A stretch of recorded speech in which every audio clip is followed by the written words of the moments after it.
ஆகாத சம்பாஷணைகள் உங்கள் நல்லொழுக்கங்களை கெடுத்து போடும். நல்ல ஜபிக்கிற ஆளா இருக்கலாம், நீங்க நல்ல வேதத்தை வாசிக்கிற ஆளா இருக்கலாம், நீங்க எல்லாவற்றிலும் பெர்ஃபெக்ட்டா நீங்க இருக்கலாம். ஆனால் ஆகாத சம்பாஷணைக்கு இடம் கொடுத்தால் வேற ஒன்றும் பண்ணாது, உங்க கேரக்டர் அது கெடுத்துரும், நல் ஒழுக்கங்கள் அது கெடுத்துரும். கோபப்படாத ஆள், ரொம்ப சாதுவான ஆள் திடீர்னு கோபப்படுகிறார், அவருடைய நல்லொழுக்கம் இங்கே கெட்டு போயிருக்கு. ஏன் கெட்டு போனது? அவர் சொல்லுவார், நான் ஒண்ணுமே செய்யலைங்க, எல்லாம் சரி. பிசாசை பழி போட்டு விடாதிருங்கள். பாவம், அவன் எத்தனை பழி எடுப்பான்? செய்யறதெல்லாம் செஞ்சு போட்டு பிசாசு மேல பழிய போட்டுருவான். அவன் என்னை கெடுத்து போட்டான். அவனுக்கு நாம் இடம் கொடுத்து விட்டோம். எப்படி இடம் கொடுத்தோம்? ஆகாத சம்பாஷணைகள் நம்மை. வாலிப தம்பிங்களே, தங்கைகளே, ஆகாத சம்பாஷணை உங்களுக்கு ஆகாது. சில காரியங்களை நீங்க எப்பதான் அறிய வேண்டும் என்றால், 10 வயதில் அறிய வேண்டியது எப்பதான் அறியணும்?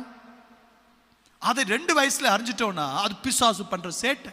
20 வயதில் அறிய வேண்டியதை நீங்கள் 20 வயதுல தான் அறிய வேண்டும். எங்க அறிஞ்சிடக்கூடாது? 10 வயசுல அறிஞ்சிடக்கூடாது.